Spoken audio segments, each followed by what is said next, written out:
When we have difficult days, it's hard to not believe that this is our life forever, that forever we'll have tough times.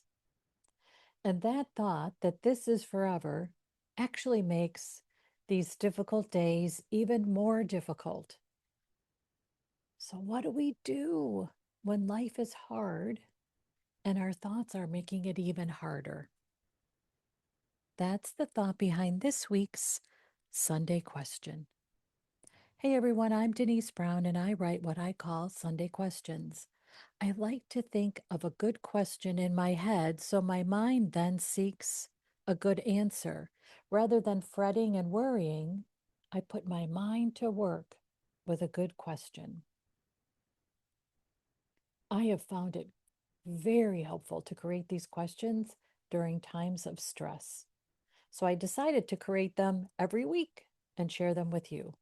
And that's the Sunday question. So this Sunday question is actually inspired by something I did yesterday, which was Saturday. So I've actually spoken before about where I live. So I live in an apartment and I have really noisy neighbors next door. I have a really noisy neighbor above. My noisy neighbor next door also smokes and talks on her speakerphone outside of my window. I didn't have I didn't have heat for a few days in the winter, in this past winter, and I live in Chicago. And then I couldn't use my bathroom sink for a period of days. So where I live isn't somewhere where I want to live. It's been very helpful to live here because as you can imagine, the rent is cheap. And as a small business owner, I really worry about overextending myself because I'm always pounding the pavement to make money. I don't have a guaranteed salary. I have to actually get out there and make the money. So if the business dips a little bit, I don't want to be in a situation where I can't afford my rent. It also was really important to be near my parents when I was caring for them. And this apartment was 10 minutes at the most, let's say 10 minutes with traffic when I was caring for them. It was incredibly convenient. So sometimes during the day, I grit my teeth and think, I hate living here because, well, you could imagine that I have several reasons for not really liking it here. And yesterday, as I was falling asleep, my neighbor was making a ton of noise. The noise always starts after 10. I'm not sure what that's about. Anyway, as she was making a lot of noise, I thought, I'm going to remember myself in my future. And my future is a quiet apartment with no neighbors above me, with the ability to open up my window if I want at night. I also should mention I live near O'Hare. Our major expressways and a subway station downtown. So if I'm not hearing an airplane, it's sirens and there's lots of accidents.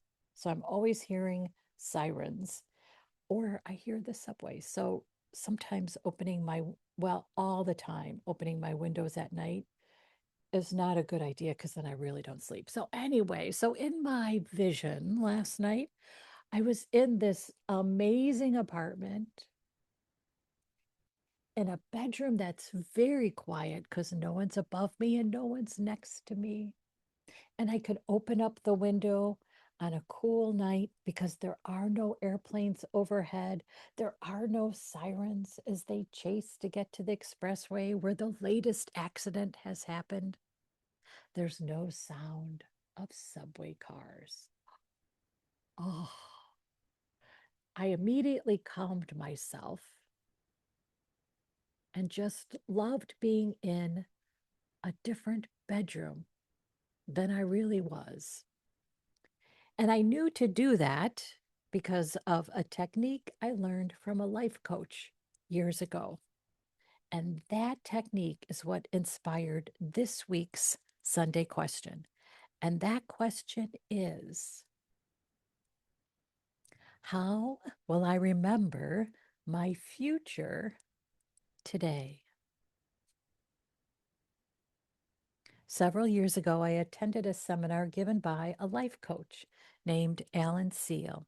He taught us his take on how to manifest our goals and dreams. One tip he suggested was to remember the future. Sounds like an oxymoron, doesn't it? How could we have a memory of an event that has yet to come?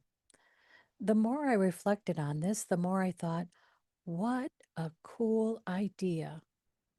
When you remember the future, you focus on the outcomes of an event or experience. So, for instance, you think about how you will feel, how you will act, what you will create. Remembering the future takes you out of the present fear and worry and opens the possibilities to feel good.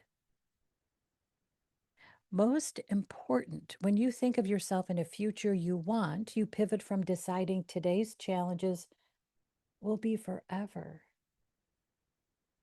It can be difficult to believe this too shall pass when too many days feel awful.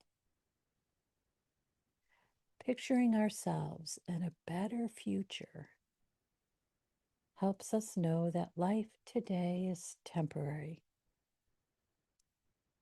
When you feel absolutely overwhelmed, close your eyes and create a vision of yourself in a future you want. Remember your future because you have a future waiting for you. To remind ourselves that better waits for us, we can ask this question to begin our day. How will I remember my future? What future waits for you? I'd love to know. Post a comment. If this was helpful, hit like. And if you like our content, hit subscribe. I look forward to hearing about your future. Thanks so much for all you do. And thanks so much for listening. I really appreciate it. I'm Denise Brown.